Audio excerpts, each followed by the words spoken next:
Hello সবাইকে, কাল আমি বানিয়েছিলাম মোমো, একদম আটা ময়দা ছাড়া। তাই তোমাদের সাথে শেয়ার করে নিতে এলাম যে কিভাবে আমি আটা ময়দা ছাড়া মোমো বানিয়েছিলাম। প্রথমেই আমি সবজিগুলো কেটে নিয়েছিলাম, তারপর কিছুটা চিকেন আর আমি কিছুটা ডিমও দিয়েছিলাম। তারপর কড়ায় সামান্য তেল দিয়ে সমস্ত সবজিগুলো দিয়ে নুন আর একটু গোলমরিচ দিয়ে ভালো করে নাড়াচাড়া করে নিয়েছিলাম। চাপা দিয়ে কিছুটা রেখে দিয়েছিলাম।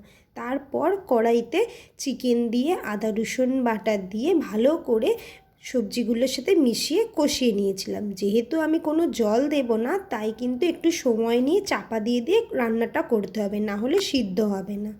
তারপর চাপা খুলেই দেখলাম যে সিদ্ধ হয়ে গেছে মাংস এবং সবজি, এবং তারপরে আমি ওই কড়াইতে দিয়ে দিয়েছিলাম ডিম। ডিমটা দেওয়ার সঙ্গে সঙ্গে একটু কড়াই লেগে যাবে, কারণ আমি তো কোনো তেল দিইনি আলাদা করে, কিন্তু ওটা পরে ঠিক হয়ে যায়, মানে নাড়াচাড়া করতে করতে সবজিটার সাথে মিশে গেলে আর কিছু অসুবিধা হয় না। তারপর হয়ে গিয়েছিল আমার পুর রেডি। আমি গ্যাস নিভিয়ে মিশিয়ে দিয়েছিলাম কিছুটা ধনেপাতা। গ্যাস নিভিয়ে মেশানোর কারণ হচ্ছে যাতে ধনেপাতার ফ্লেভারটা নষ্ট না হয়ে যায়। কাঁচা ধনেপাতার একটা খুব সুন্দর ফ্লেভার থাকে, তো তাই। ব্যাস হয়ে গেল আমার মোমোর পুর রেডি।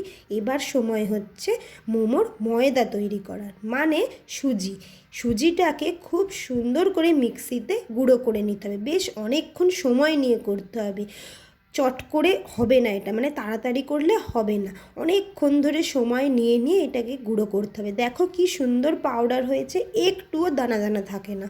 তারপর ওর মধ্যে নুন দিয়ে আর জল দিয়ে আমি ময়দার মতো করে মেখে নিলাম। কোনো তেল কিন্তু দিইনি, শুধু নুন আর জল। খুব সুন্দর নরম করে মাখতে হবে, যেহেতু সুজি তো খুব জল টানে, মানে একটু নরম করে মাখতে হবে। আর মেখে 1-2 ঘন্টা যদি রেখে দেওয়া যায় তাহলে খুবই ভালো হয়, তাহলে সুজির জলটা সমস্ত টেনে নেবে। আর যদি বেশি শক্ত করে মাখা হয় তাহলে কিন্তু মোমোটা শক্ত হবে। এরপর আমি লেচি কেটে বেলে নিয়ে আর এইভাবে মোমো তৈরি করে নিলাম, অল্প অল্প করে পুর দিয়ে। তোমরা যার যেরকম পছন্দ শেপ দিতে পারো, আমি এরকম গোল গোল করে শেপ দিয়েছিলাম। ব্যাস দেখো, অল্প অল্প করে পুর দিলাম আর একটা একটা করে ছোট্ট ছোট্ট করে লেচি বেলে হয়ে গেল আমার মোমো রেডি। যে যতটা পারবে পাতলা করে মোমোটা বেলবে। দেখো আমার মোমো কিন্তু রেডি। এবার আমি একটা গামলায় জল গরম করলাম বেশ কিছুক্ষণ ধরে, মানে জলটা ফুটন্ত হতে হবে, ফুটতে হবে। তারপর এরকম ফুটোওয়ালা থালায় আমি কিছুটা তেল ব্রাশ করে মোমোগুলো একটা একটা করে সব দিয়ে দিলাম। তারপর ওই ফুটন্ত জলের ওপর দিয়ে চাপা দিয়ে দিলাম। ওই 10-15 মিনিট রাখলেই হয়ে যায়। ব্যাস 10-15 মিনিট পর আমার মোমো রেডি। দেখো কি সুন্দর বড় বড় হয়ে ফুলেছে, খুব সুন্দর হয়েছিল মোমোগুলো, আর খুব নরমও হয়েছিল।